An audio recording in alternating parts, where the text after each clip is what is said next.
নাতিটিউড চ্যানেলে আবার তোমাদের স্বাগত। আজকে আমরা জেক্সপো 2022-এর জন্য ম্যাথের পরিমিতি থেকে কিছু গুরুত্বপূর্ণ প্রশ্নোত্তর আলোচনা করব। আর তোমাদের প্রত্যেক সাবজেক্টের যে সাবজেক্ট ওয়াইজ সাজেশন এর পিডিএফ তৈরি করা হয়েছে, তার লিঙ্ক ডেসক্রিপশনে দেওয়া আছে, সেখান থেকে তোমরা সেগুলো ডাউনলোড করে পড়তে পারো। তো আজকের প্রথম যে অঙ্কটা সেটা দেখো, যে একটি ত্রিভুজের বাহুগুলি 5:4:3 অনুপাতে রয়েছে, ত্রিভুজটির অনুরূপ উচ্চতাগুলির অনুপাত কী হবে? তো দেখো, কোনো ত্রিভুজ, এই ত্রিভুজের বাহুগুলো আছে 5:4:3। এটাকে যদি 5 হয়, একটা 4 হবে, একটা 3 হবে, সেমি হতে পারে, মিটার হতে পারে, যাই হোক। তো তাহলে উচ্চতাগুলো উচ্চতা মানে কি? কোনো একটা শীর্ষবিন্দু থেকে তার বিপরীত বাহুর উপর যে লম্ব দেওয়া হয়, তাহলে সেটা হচ্ছে একটা উচ্চতা। আবার এই শীর্ষ থেকে এই বাহুর উপর লম্ব ফেললে এটা একটা উচ্চতা, ঠিক আছে। আবার এখান থেকে এর উপর ফেললে এখানে একটা উচ্চতা। তো এই তিনটে উচ্চতার অনুপাত কত হবে? তো এখানে দেখো, এখানে যে বাহুগুলোর অনুপাত বলে দিয়েছে, বাহুর অনুপাত হচ্ছে কত? 5:4:3। তো এটার মেন প্রমাণ করে করতে গেলে অনেক বড় হবে। এটা শর্টকাট হচ্ছে যে এরকম, যে উচ্চতার অনুপাত হয়ে যাবে কি 1/5:1/4:1/3। যেহেতু বাহু আর উচ্চতা পরস্পর ব্যস্ত সম্পর্ক।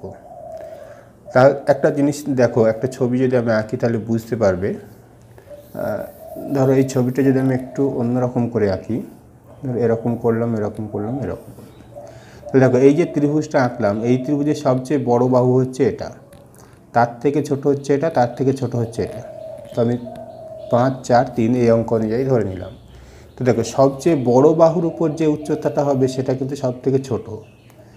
মাঝারি যে বাহুটা, এর উপর যে উচ্চতাটা হবে সেটা তার থেকে একটু বড়, এবং সবচেয়ে ছোট বাহুর উপর উচ্চতাটা সব থেকে বড় হচ্ছে। অর্থাৎ বাহু আর উচ্চতা পরস্পর ব্যস্ত সম্পর্ক, এই জন্য আমরা 1/, করে দিলাম। তো এবার এটাকে সরল অনুপাতে নিয়ে আসলে যেটা হবে সেটাই উত্তর। তো এটাকে সরল অনুপাত করার নিয়ম হচ্ছে যে এই তিনটে জিনিসের লসাগু। এখন লসাগু বলতে এখানে গুণফলটাই লসাগু। দেখো, 4 5 20, 3 20 60। তো এই প্রত্যেকটার সাথে এই লসাগুটা গুণ করতে হবে। অর্থাৎ 1/5 × 60 = 1/4 × 60 1/3 × 60। তাহলে এখন দেখো, 5 12 60, আবার 4 15 60, এটা 15 দিয়ে কাটাকাটি, 4 দিয়ে কাটাকাটি হচ্ছে, এটা 5 দিয়ে কাটাকাটি হচ্ছে, এটা 3 দিয়ে, 3 20 60। তাহলে উত্তর হয়ে গেল কি 12:15:20। অপশান সি হয়ে গেল সঠিক অ্যান্সার। তো এরকম শর্টকাটে যদি মনে রাখতে পারো তাহলে আশা করি এই ধরনের প্রশ্নের উত্তর দিতে পারবে। নেক্সট প্রশ্ন দেখো, একটি ত্রিভুজের প্রতিটি বাহু 50% বৃদ্ধি করা হলো, ত্রিভুজটির ক্ষেত্রফল বৃদ্ধি পাবে কত %? তো সেটা বার করতে হবে। তাহলে দেখো, একটা আমি অঙ্কের সুবিধার্থে আমি ধরে নিচ্ছি এটা একটা সমবাহু ত্রিভুজ। দেখো, সমবাহু ত্রিভুজ মানে কি? প্রতিটা বাহু সমান। আমি ধরে নিলাম প্রতিটা বাহু এ। তাহলে এর প্রাথমিক ক্ষেত্রফল বা প্রথমে এর ক্ষেত্রফল থাকবে কত? দেখো, সমবাহু ত্রিভুজের ক্ষেত্রফলের সূত্র হচ্ছে √3/4²। আবার বাহুটা 50% বৃদ্ধি করলে কি হবে? এ, এটাকে যদি 50%, তার বাহুটা এ আছে, এখানে যদি 50% বাড়ায় তাহলে কি হবে? এর সাথে 150/100 গুণ করতে হবে। তাই এটা যদি 50 দিয়ে কাটি তাহলে 3, এটা হচ্ছে 2, অর্থাৎ 3a/2। তাহলে বাহুটাকে 50% বাড়ালে সেটা হয়ে যাবে 3a/2। তাহলে তখন ক্ষেত্রফল কি হবে? তখন ক্ষেত্রফল হবে √3/4 এর জায়গায় আসবে কি 3a/2 এর হোল স্কোয়ার। আর আগে ক্ষেত্রফল ছিল এটা √3/4a²। তাহলে বৃদ্ধি হলো এতটা। আর পরে ক্ষেত্রফল আসলে এটা, অর্থাৎ বাহুটাকে 50% বাড়ালে তার ক্ষেত্রফল হবে এত, আর প্রথমে ক্ষেত্রফল ছিল এত। তাহলে এই যে বৃদ্ধিটা, এই বৃদ্ধিটাই আসলে শতকরা বৃদ্ধিটা আমাকে প্রকাশ করতে হবে। তো দেখো, এখানে কি করা যায়? √3/4টা যদি কমন নিয়ে নিই, এমনকি a² যদি কমন নিয়ে নিই, তাহলে এখানে থাকবে 3 স্কোয়ার বা 9, এখানে 2 স্কোয়ার মানে 4, আর এখানে সবটাই কমন গেছে, তাহলে থাকবে 1। তাহলে এখানে দেখো √3/4 স্কোয়ার ইন্টু এখানে কি থাকবে 9 - 5 9 - 4/4, তাহলে এটাকে লিখতে পারি √3/4 স্কোয়ার ইন্টু 5/4। এবার এটাকে আবার এরকম লিখতে পারি যে √3/4 স্কোয়ার ইন্টু এটাকে নিচে যদি 100 করি তাহলে 25 দিয়ে গুণ করতে হবে, 4কে 100 করতে গেলে উপরে 25 গুণ করতে হবে, তাহলে সেক্ষেত্রে 125/100 আসবে। তাহলে এটা কি শতকরা কত হলো? আগে ক্ষেত্রফল কত ছিল? √3/4 স্কোয়ার, আর এখন √3/4 স্কোয়ারের সাথে কী গুণ হচ্ছে? 125/100, অর্থাৎ 125% বৃদ্ধি পাচ্ছে, এই জন্য 125% হবে উত্তর। তো এরকম করে অঙ্কটা করতে হবে। নেক্সট প্রশ্ন দেখো, একটি ত্রিভুজের পরিসীমা 100 সেমি এবং ক্ষেত্রফল 200 বর্গ সেমি, ত্রিভুজটির অন্তর্বৃত্তের ব্যাসার্ধ কত? দেখো আগে ছবিটা বুঝতে হবে যে অন্তর্বৃত্তটা কী জিনিস। দেখো একটা ত্রিভুজের মধ্যে এমন একটা সবচেয়ে বড় যে বৃত্তটা আঁকা যাবে যেটা 3টে বাহুকেই স্পর্শ করবে, জাস্ট স্পর্শ করবে, মানে ক্রস করবে না আর কি, তাহলে সেইটাকেই বলা হচ্ছে তার অন্তর্বৃত্ত। তাহলে এটা হচ্ছে অন্তর্বৃত্তের ব্যাসার্ধ। এবার আমি যদি এভাবে যদি এই কেন্দ্রটাগুলোকে যোগ করি তাহলে দেখো আরও 3টে ত্রিভুজে ভাগ হয়ে যাচ্ছে। তো এটাও একটা ব্যাসার্ধ, আবার এটাও একটা ব্যাসার্ধ। তাহলে এখানে এরকম করে দেখো এখান থেকে একটা ত্রিভুজ তৈরি হচ্ছে। তো আমি আগে আরেকটা জিনিস ধরে দিলাম যে এই বাহুগুলো হচ্ছে এ, একটা হচ্ছে বি, এটা হচ্ছে বি, আর এটা হচ্ছে সি। তাহলে এই যে ত্রিভুজটা আছে তাহলে এই ব্যাসার্ধটাও আর, অন্তর্বৃত্তের ব্যাসার্ধ মানে সবগুলোই আর হবে, আর ধরে নেওয়া হলো আর কি। তাহলে এই যে দাগটানা ত্রিভুজটা আছে এই ত্রিভুজটার ক্ষেত্রফল কি হবে? হাফ ইন্টু এ ইন্টু আর, অর্থাৎ হাফ ইন্টু ভূমি ইন্টু উচ্চতা। এটা হচ্ছে কোনো ত্রিভুজের একটা ক্ষেত্রফল বার করার একটা সূত্র। তো আবার এই যে ত্রিভুজটা আছে এখানে দেখো একটা ত্রিভুজ আছে, এই ত্রিভুজটার ক্ষেত্রফল কত হবে? হাফ ইন্টু, বা এই ত্রিভুজটার ক্ষেত্রফলটা যদি আগে নেই, এই যে এই ত্রিভুজটা, তাহলে এর ক্ষেত্রফল হবে হাফ ইন্টু বি ইন্টু আর, এবং এই ত্রিভুজটার ক্ষেত্রফল হবে হাফ ইন্টু সি ইন্টু আর। এই 3টে ত্রিভুজের ক্ষেত্রফল নিয়েই তো মোট ত্রিভুজের ক্ষেত্রফল, যেটা অঙ্কে বলে দিয়েছে যে মোট ত্রিভুজের ক্ষেত্রফলটা হচ্ছে আসলে 200 বর্গ সেমি। তেলের সমান 200 করে দিলাম। এবার এখান থেকে দেখো কমন আসছে, হাফ এবং আর কমন আছে, সবার কাছেই হাফ এবং আর আছে। তাহলে হাফ আর যদি কমন নিই তাহলে এখানে এ থাকবে, এখানে বি থাকবে, এখানে সি থাকবে, ইকুয়াল টু 200।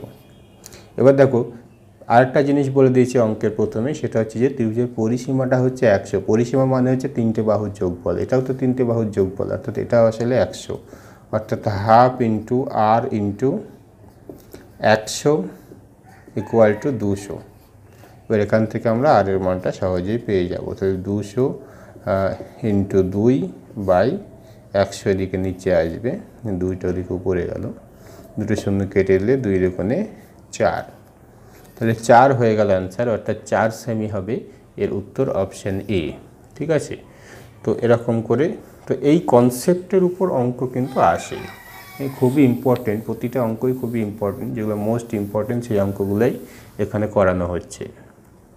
নেক্সট প্রশ্ন দেখো, একেবারেই সহজ একটা প্রশ্ন, সেটা হচ্ছে কোনো ত্রিভুজে মধ্যমাগুলির যোগফল ত্রিভুজটির পরিসীমার চেয়ে বড় হবে না ছোট হবে? তখন উত্তর হচ্ছে বড় হবে। তো ব্যাপারটা বলে দিই, ধরো একটা ত্রিভুজ, ধরো এই একটা ত্রিভুজ, তাহলে এই ত্রিভুজের মধ্যমা এইখান থেকে এই বাহুর মধ্যবিন্দু যোগ করলে সেটা একটা মধ্যমা, এই শীর্ষ থেকে এই বাহুর মধ্যবিন্দু যোগ করলে যেটা এটা একটা মধ্যমা, আবার এই শীর্ষ থেকে এই বাহুর এটা যোগ করলে সেটা একটা মধ্যমা। তো এই মধ্যমা 3টের যোগফল আর এই বাহু 3টের যোগফল হচ্ছে যোগফলের থেকে বেশি হবে, কারণ পরিসীমা মানে হচ্ছে বাহু 3টের যোগফল। তো এরকম করে তোমরা এটা জাস্ট উপপাদ্য হিসাবে তোমরা মুখস্থ রাখতে পারো। তো নেক্সট প্রশ্ন দেখো যে একটি ত্রিভুজের 3টি মধ্যমার দৈর্ঘ্য 9, 12 এবং 16, এই 15, তাহলে ক্ষেত্রফল কত?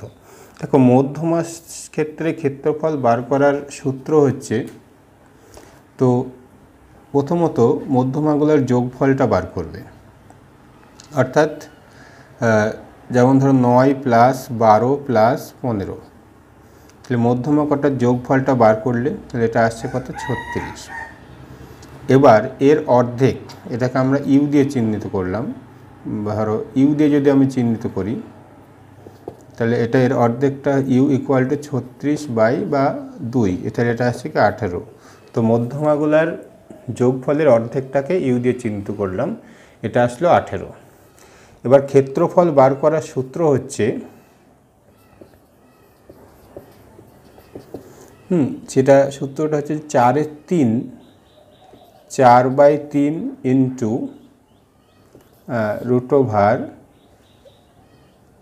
√/u into u minus a into u minus b into u minus c, যেখানে a b c হচ্ছে তিনটি মধ্যমা, আর u মানে কি সেটা তো বার করলাম। এবার এখানে যদি এটা আমরা হিসাব করতে চাই 4/3 ইন্টু √/, দেখো ইউ এর মান এসছে কত 18 ইন্টু, তাহলে 18 মাইনাস 9, এ মানে 9, আবার 18 মাইনাস বি, বি বলতে মিডিলেরটা অর্থাৎ 12, আবার 18 মাইনাস সি মানে 15। এবার এখান থেকে যদি আমরা সহজে হিসাবটা বার করতে চাই তাহলে 18 ইন্টু 18 থেকে 9 বাদ দিলে 9, ইন্টু 18 থেকে 12 বাদ দিলে 6, ইন্টু 18 থেকে 15 বাদ দিলে 3। তো এটাকে যদি আর হিসাব করতে চাই তাহলে এখানে কি হবে, জোড়া জোড়া করার চেষ্টা করতে হবে, প্রত্যেকের জোড়া করার 9 আছে, তাহলে আরেকটা 9 এখান থেকে বার করলে আমি কি লিখতে পারি, 18কে লিখতে পারি 2 ইন্টু 9, আবার আর একটা 9 ছিল, আর 6কে লিখতে পারি 2 ইন্টু 3, আর একটা 3 ছিল এখানে।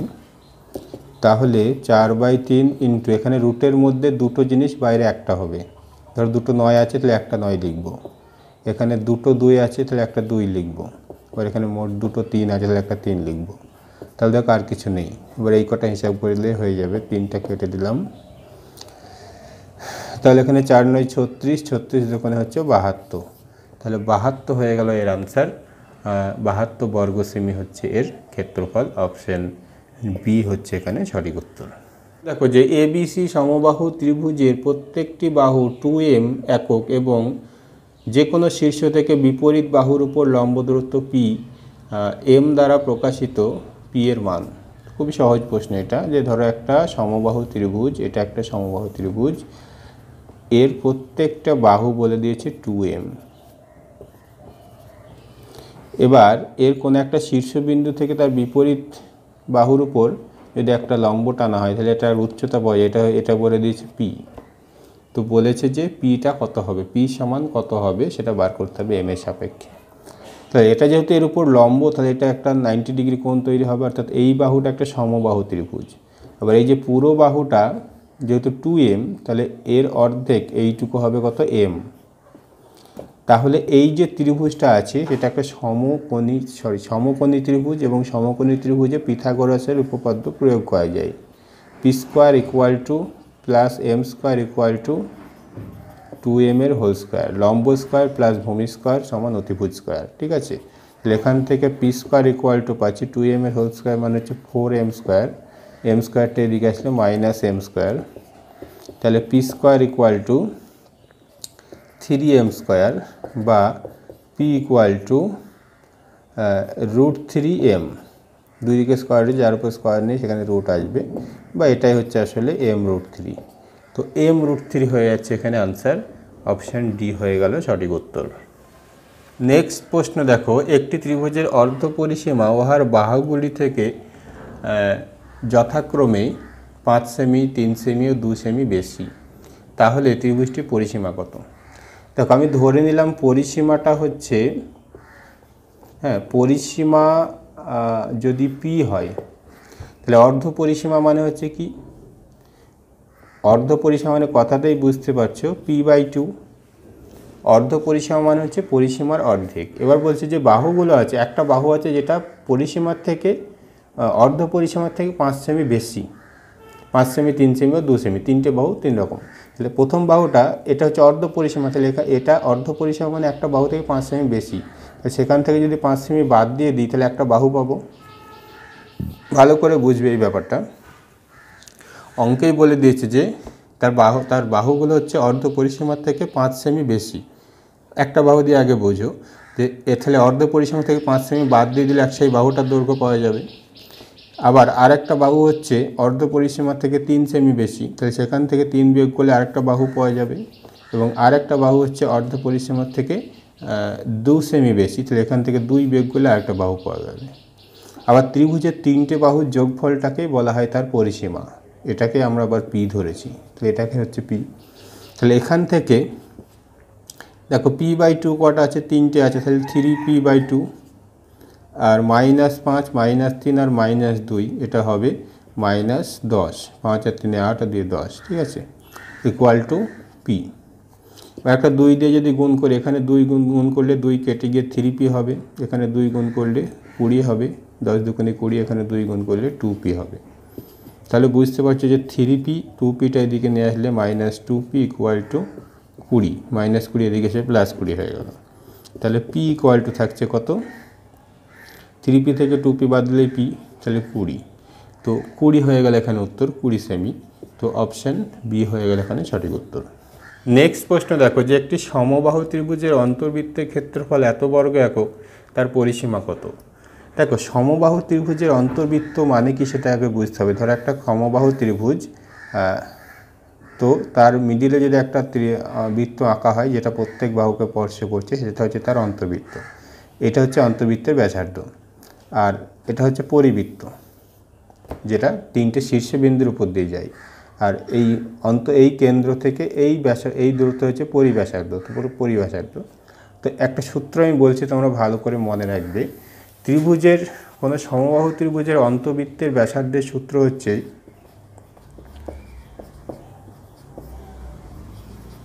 অন্তর্বৃত্তের ব্যাসার্ধ হচ্ছে কি √3/6a। আর যদি বলা হয় পরিবৃত্তের ব্যাসার্ধ হচ্ছে √3/3a। ভালো করে মনে রাখবে, খুবই কাজে লাগে এই দুটো। তাহলে এখানে অন্তর্বৃত্তের ব্যাসার্ধ বার করার সূত্র হচ্ছে কি √3/6a, এবং এটাই ওখানে বলে দিয়েছে যে অন্তর্বৃত্তের ব্যাসার্ধ যদি এত হয়, তাহলে অন্তর্বৃত্তের ক্ষেত্রফল কত হবে। দেখো বৃত্তের ক্ষেত্রফল মানে হচ্ছে πr², তাহলে পাই ইন্টু ব্যাসার্ধ স্কোয়ার, এটাই বলে দিয়েছে কত, 48 পাই। আশা করি বুঝতে পারছি যে অঙ্কে আমি ধরে নিচ্ছি কোনো একটা সমবাহু ত্রিভুজের বাহু হচ্ছে এ, তাহলে বাহু যদি এ হয় তার অন্তর্বৃত্ত ব্যাসার্ধের সূত্র হচ্ছে √3/6a। তাহলে এটা হচ্ছে তার ব্যাসার্ধ। তাহলে ক্ষেত্রফল মনে হচ্ছে πr², অর্থাৎ পাই ইন্টু ব্যাসার্ধ স্কোয়ার, এটাকেই ক্ষেত্রফল বলে। তো এটা হচ্ছে সূত্র অনুযায়ী। আর এখানে অঙ্ক বলে দিয়েছে 48 পাই, তাহলে এটাকে পরস্পর সমান করে দিলে এখান থেকে পাই দুই দিক থেকে ক্যান্সেল করে দিলাম, তাহলে এখানে √3² মানে হচ্ছে 3, 6 স্কোয়ার মানে হচ্ছে 36 into a square equal two থাকছে 48।